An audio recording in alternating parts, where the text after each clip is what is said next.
واحد من الناس اللي كانوا موجودين في عهد النبي المصطفى صلى الله عليه وآله وسلم، وطلعت حركة مسيلمة الكذاب لعنة الله عليه.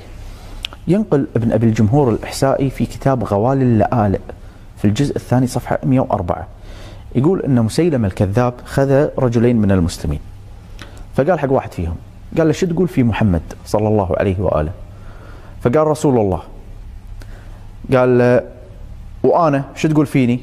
قال له وأنت أيضا، لأن كان مسيلمة الكذاب يدعي أنه رسول، يعني شريك لرسول الله صلى الله عليه وآله وسلم في النبوة.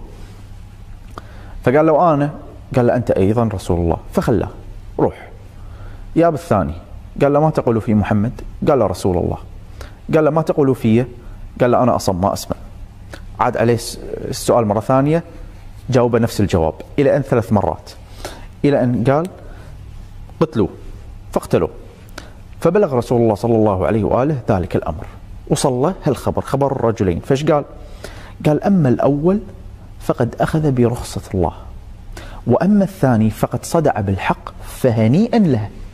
شوف، يعني هو التقية رخصة، لكن أيضا يستطيع أن يقوم بترك هذه الرخصة إن كان فيه مصلحة.